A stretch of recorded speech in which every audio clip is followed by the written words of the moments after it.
आज मैं आपको एक मज़ेदार कहानी सुनाने जा रही हूँ। प्राचीन काल में सत्यव्रत नामक एक राजा थे। वो धार्मिक प्रवृत्ति के थे, प्रतिदिन पूजा पाठ करते थे। उनके पास सब कुछ था।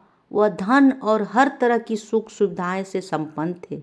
इसके बावजूद भी राजा का एक सपना था जिसे वह पूरा करना चाहते थे। दरअसल राजा सत्यव्रत को किसी तरह स्वर्ग जाना था। वे इस जन्म में ही स्वर्ग को देखना चाहते थे और उसका आनंद लेना चाहते थे।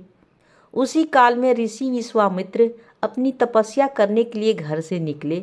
समय बीत गया लेकिन वो वापस नहीं आए, इसलिए उनका परिवार प्यास और भूख से तड़प रहा था। यह बात राजा सत्यव्रत को पता चला कि ऋषि विश्वामित्र के परिवार के यहाँ इतनी बड़ी विपदा आ पड़ी है।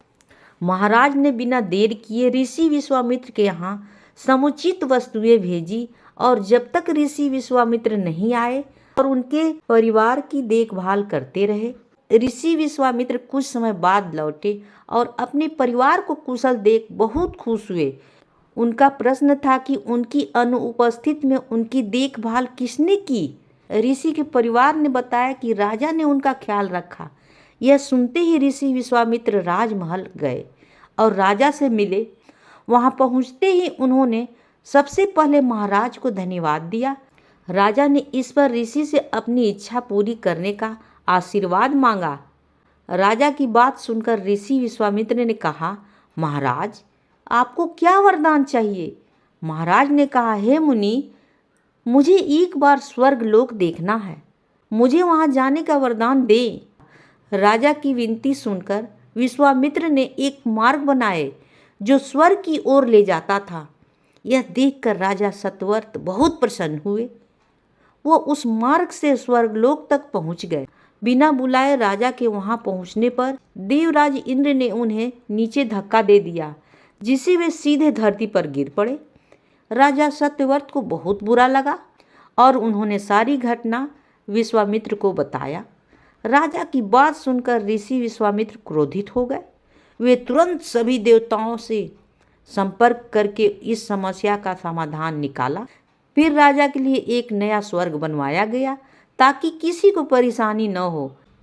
नए स्वर्गलोक को पृथ्वी और देवताओं के स्वर्गलोक के बीचों बीच बनवाया गया था। राजा को नया स्वर्ग बनाकर ऋषि विश्वामित्र ने दिया। विश्वामित्र को एक आशंका थी, कहीं वायु के प्रभाव से यह स्वर्ग गिर न जाए। अगर ऐसा हुआ तो राजा सत्यव्रत फिर से गिर जाएंगे। ऋषि विश्वामित्र ने बहुत सोच विचार करके एक समाधान सुझाया ताकि नवजात स्वर्ग को सहारा मिल सके। उन्होंने उसके लिए एक बहुत बड़ा खंभा लगा दिया। ऐसा कहा जाता है कि राजा सत्यव्रत की मृत्यु के बाद उनका सिर एक फल में बदल गया जो नारियल रूपी है और स्वर्ग के नीचे लगा खंभा एक बड़े पेड़ के तने में बदल गया। इस खंभे को तब से नारियल का पेड़ कहा जाता है। नारियल का पेड़ इसलिए इतना लंबा होता है।